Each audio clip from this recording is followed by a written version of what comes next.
Shri Gurubhyo Namaha. Shivaratri. In all Shiva temples on the western wall of the Garbhagriha or Sanctum Sanctorum, you will find a statue of Lingodbhava Murti, meaning form arising out of Linga.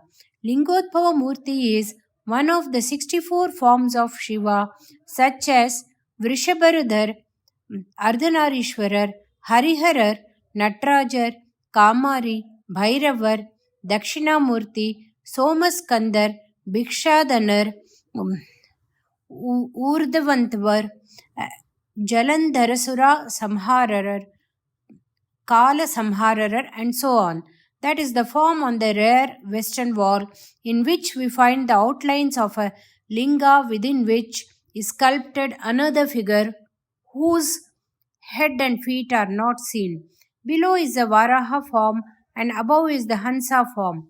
Who is this Lingodbhavar? In some temples, this spot may be occupied by a statue of Mahavishnu. Whenever and wherever Sri Rudra Abhishekam is done by pouring oblations over a Shivalinga statue, traditionally the following shloka is chanted. Apatala napahas talanta bhuvana brahmandam avilpurat jyotihi spatika linga mauli vilasat purnendu vandam rudaihi astokaplutam egam isham anisham rudranuvahan japan dhyayet ईप्सित सित्तये अत्रुतपदम Wipro भिषिंजेत Shivam.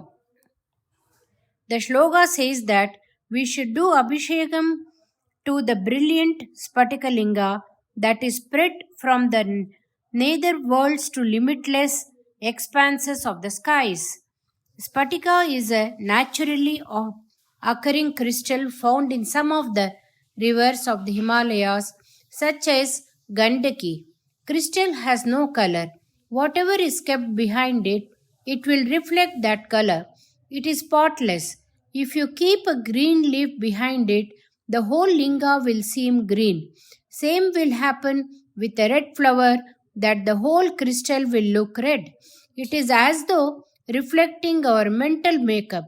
It is transparent, pure, and open as the primordial thing. As said in the shloka, on its head is Purnendu, meaning total full moon. When Shiva is in Sakala Rupa with all body parts, then he has a thick matted hair known as Jadha. Then he has the Ganga river and the third night silver of the crescent moon perched on the Jadha as a jaunty angle.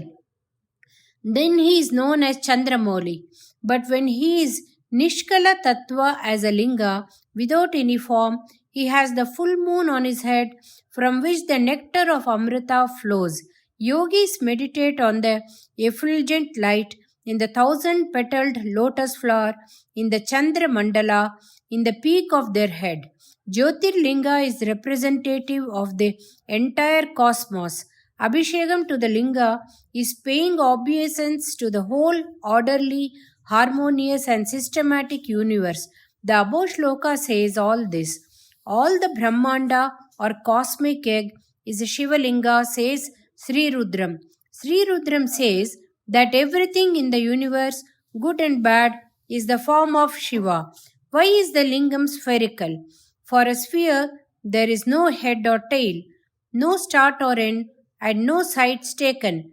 Lingam shows that Shivam is without an origin or finish. Instead of being a perfect sphere, it is ellipsoidal.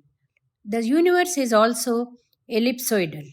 The solar system collectively and the planets in it individually are all similarly ellipsoidal. When the shloka says Brahmandam Avispurat, it is borne out to be true by modern science of astronomy. We think of some relative and feel happy. The happiness is greater when you see the person. Similarly, if Shiva comes in a recognizable form, it will be more thrilling. Only Gyanis can understand the formless form of the Almighty God. Common people would rather prefer even the primordial truth in some form.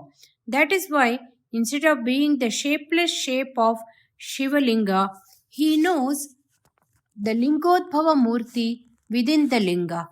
Even here, he has no top or bottom, no start or end. He stood as an effulgent light of enormous, immeasurable proportions on Shivaratri night as Jyotirlinga extending beyond the skies in all directions. Vishnu went down into the earth looking for the lower end of the phenomenon as Varaha, the digger. The boar has this capability to dig deep looking for roots. Brahma flew up looking for the top of the head of the Jyotirlinga in the form of a swan or Hansa. Neither of them could reach the either end. The swan came back and bluffed. As per belief, this is the reason that there is no temple for Brahma, the creator. The idea behind Vishnu and Brahma not finding the ends is not to decry their capabilities but to indicate that the formless is limitless. This is also to indicate that what could not be traced even by Brahma and Vishnu cannot be approached by pride and prejudice of us common folks. Let us try and be humble enough. But that formless, limitless Shiva is easily pleased. One of his names is Asutosh, meaning easily satisfied. On the night of Mahashivaratri, let us think deeply, repeatedly, that we are in him. The Arunachala in Tiruvannamalai is the Lingodbhava, oneness of Shiva and Vishnu. Natural traits are of three types. They are Sattvam, Rajas, and Tamas. There are no exact translations for these words. However, as we go along, the reader will be aware of the distinctions made here. Sattvam is the plain, flat, balanced state of equanimity, full of peace and love. Whiteness is its color. The spotlessly clean whiteness automatically instills a sense of acceptance in everyone's mind. Rajas is speed, dynamic activity, and hectic industry full of awe inspiring force. Its color is reddish yellow, like the early morning sun or sembaruti flower or blood red. It is beautiful as well as fearful. Tamas is negative, inertia, dark, lazy, and slothful. Black is its color, indicating lack of awareness and knowledge. We are all bound by these three gunas or traits. We exhibit each one of these traits at different points in time. On occasions, one of the traits is predominant. Each individual is endowed with these traits in varying proportions. As all this has evolved from the same source of Paramatma, he is also thought of exhibiting the three traits in his three different forms of Brahma, Vishnu, and Shiva. Since all creation is from an urge of passion, Brahma is considered to be mainly Rajoguna to create. No one disputes this. His color is also reddish yellow. Maintenance and sustenance is by Sattva-guna. We, the great sinners, do not deserve even a mouthful. It is the job of Vishnu to see to it that the creature comforts of all life forms, from the germ and ant to the whale and elephant, are catered for. So he is the Sattva Murti. Dissolution, destruction, and annulment is a tamasic trait. This is the job thought to be that of Shiva. From here started all Saiva Vaishnava conflicts. Shaivas will never agree that Vishnu's job of universal maintenance is a sattva activity. Their argument is on these lines: to abet this transient life is to keep pushing us back into the darkness of Agnana, and so is a tamasic thing. It is Shiva who gives Jnana Upadesha or teaches awareness as Dakshinamurti in addition to dissolution, destruction, and annulment. He does the supreme act of reabsorption unto himself at the time of imparting jnana. So, his is the sattva domain. Even those who are not yet ripe enough for jnana, he relieves them from the ties of worldly involvement to give at least a temporary respite. So, Shiva is the embodiment of sattva. Whatever Vishnu does, he does so on the orders of Parmeshwara only. Vaishnavas counter runs like this. Mahavishnu not only maintains this universe, he also gives the final abode of moksha. He is a total god. Parmeshwara does his samhara business under orders from Mahavishnu. We who have accepted Adi Shankara Bhagavad Padar's teachings are neither Vaishnavas nor Shaivas. We are the Smarthas. Smriti is our directing force. We have no access to grind between Shaivas and Vaishnavas. We accept all gods as different appearances of the one and only God. Shiva and Vishnu are only two expressions of the same truth, but the varying sides would not let us be. They will emphasize that their God is the Sattva Guna Murti. They both agree that Brahma is the Rajoguna representative. No problems there. There is no temple for him, no devotional rituals, and no followers. Let us look at the conflict from an unbiased center point. Brahma's job is Rajas. His color is Rajas. His abode of lotus is also red. Look at Shiva and Vishnu. To maintain and sustain the universe is a sattva job, all right, but his color is bluish black. That is tamas. He is all the time lying and sleeping on the bed of Adisesha, the 10-headed snake. That is also tamas. Let us look at Shiva. Though he does the tamasic act of destruction, he is not black. As the shloka describes him, Suddha Spatika Sankasham, he is transparent like the crystal. His abode, the Kailasha mountain, is covered by the white snow. He is smeared by the white ashes of Vibhuti. His Rishabha Vahana is a white bull. He does not sleep. He is either the silent as Dakshinamurti or the happy dancer Nataraja. Everything is indicative of the sattva trait. So, what is the conclusion? Shiva and Vishnu are not two different individuals. They are not separate entities. These traits, differentiation is only for our understanding. These traits are beautifully intermingled. Have your own God by all means. Now that they are one and the same, in essence they are one. Pray to one or both, but do not hate either or whom you think as the other. Hari and Shiva are the same. In the Puranas, in some places, Vishnu is depicted as having lost to Shiva in some competition of strength or artistry. There are also stories of Shiva losing to Vishnu. In one place, Shiva does Vishnu Puja. In Ramayana, Sri Ram does puja to Ishvara before going to war. Then, on return from war, he again does Shiva Puja in expiation of his sins of having killed many a Brahmin, as Ravana and his family were all Brahmins. Shiva is said to be chanting Rama Rama all the time.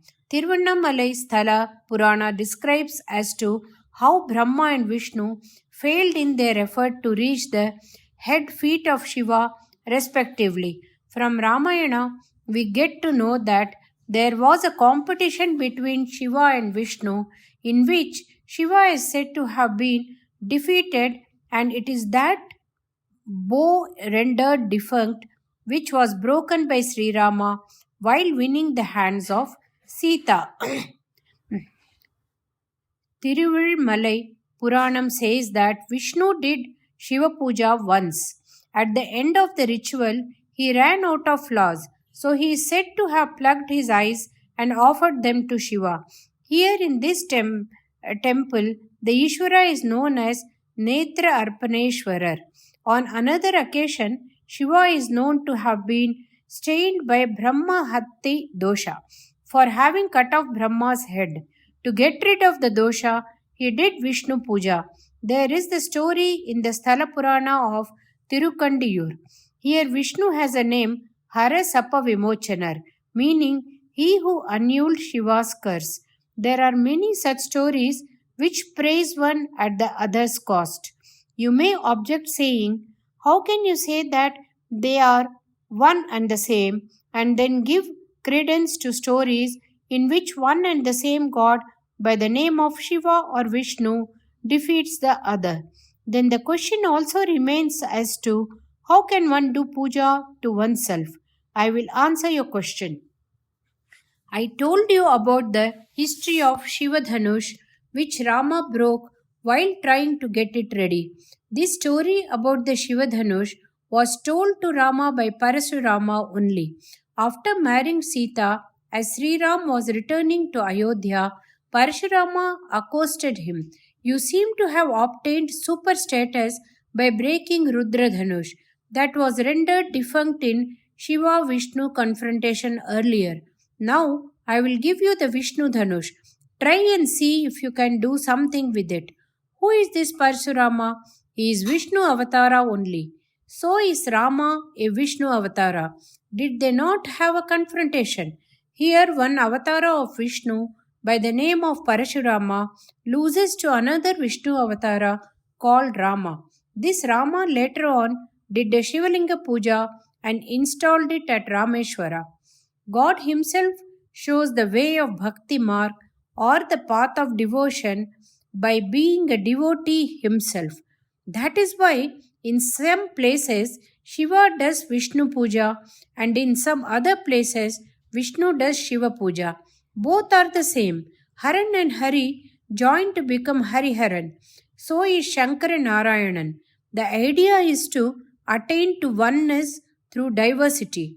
The 12 great devotees of Vishnu, collectively known as Alvars, saw their god as Hariharan as exemplified by Pei Alvars. தாழ் ஷடையும் நீண்முடியும் ஒன்மழவும் சக்கரமும் சூழறவும் பொன்னானும் தோன்றாமல் சூழும் திரண்டுருவி பாயும் திருமலை மேல் எந்தைக்கு இரண்டருவும் ஒன்றாய் இசைந்து. In the above pasuram, Pei Alvar in each pair of words, phrases connected by a hyphen, describes some distinctive sign of Shiva followed by that of Vishnu. The last phrase, Iranduruvam Ondrai Isaindu, means the two forms merge as one complementarily. In another pasuram, Poigal Alvar too describes Shiva and Vishnu thus. பொன்திகழு மேனி புரிசடையும் புண்ணியனும் நின்றுலகம் தாய நெடுமானும் என்றும் இருவரங்கத்தால் திருவரேனும் ஒருவன் ஒருவன் அங்கத்தென்றும் உளன். Meaning of this pasuram is like this. The Shiva who has a golden body and flowing matted hair, and the Vishnu who measured the entire cosmos with 3 steps, though may roam about in 2 different forms, are in each other forever.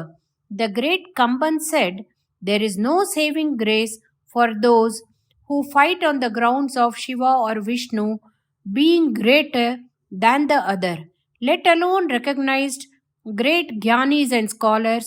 Just listen to small children who say, Hariyum Shivanum Onnu, Ariyadavan Vail Mannu, meaning Vishnu and Shiva are one, mud in the mouth of those who do not know this. This is the proverb prevalent for thousands of years and thus becomes a golden truth because of its inner integrity. Now KTSV adds, this also shows that even during the times of Kamban, Alvars and Shankara Acharyal, there have been fights between narrow-minded devotees of every type of religion. There was a time when there were Veera Shaivas and Veera Vaishnavas who would kill each other on sight. Intestine quarrels within religions have been quite common when not confronted by other religions. Shankara brought in some balance by establishing the Shanmada Sthapana. Even today, while doing the daily prayers, we start with Sri Parameshwara Prityartham for the satisfaction of Parameshwara and end up with Narayana Arpanam Astu as an offering to Narayana. The whole world is Shiva Vishnu. All Devatas are the one Paramatma only. Shiva and Vishnu are one and the same, but there is some beauty in their separateness. When we consider the fact of how we approach them in our devotion, the quintessence of our religion is unity in diversity. Still, despite being totally aware of the oneness of Shiva and Vishnu, when we look at them as symbolically representing separate principles, there is some lingering taste in their differences. When we do this, Shiva can be construed as the one basic substratum of all existence, awareness and bliss in one as Sat Chit Anandam.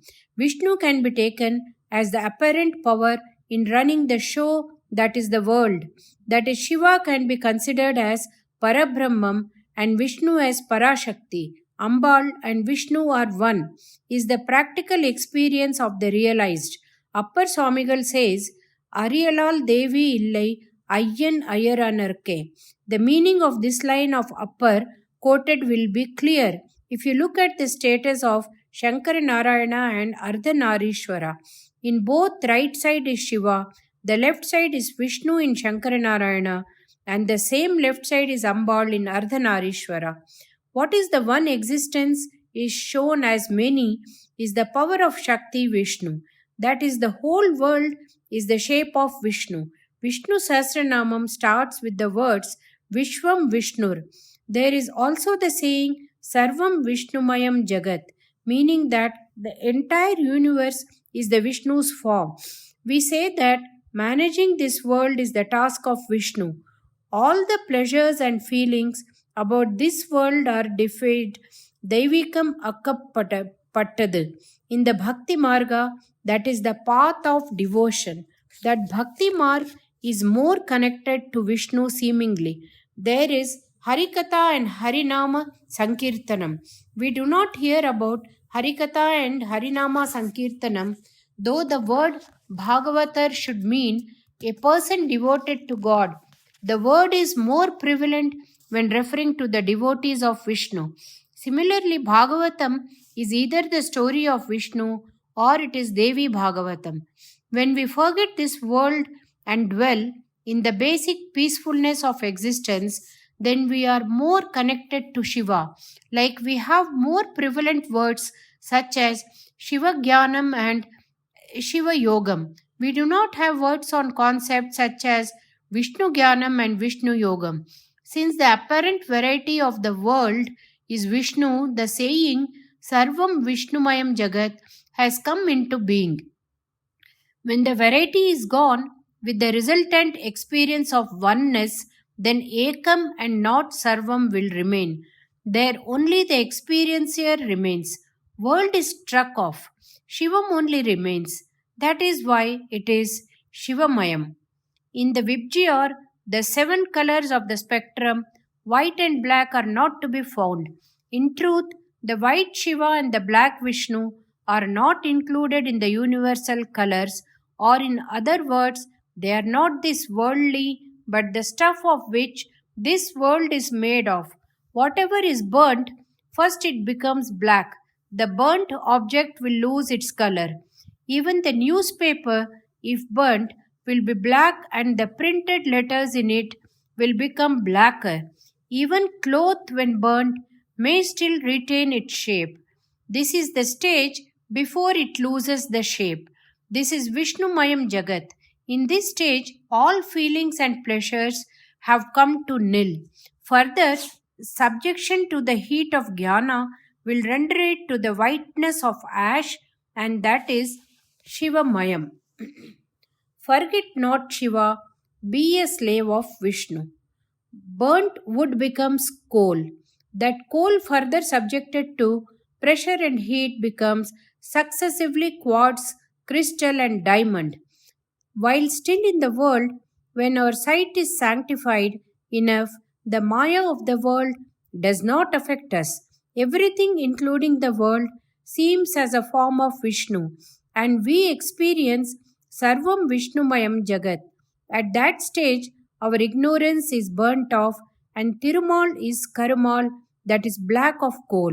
Parameshwara is in the state of Suddha Sphatika Sankasham. Coal and diamond are not different. Mahavishnu and Parameshwara are the same. Neither of them is affected by the Maya and the pulls and pressures of worldly life.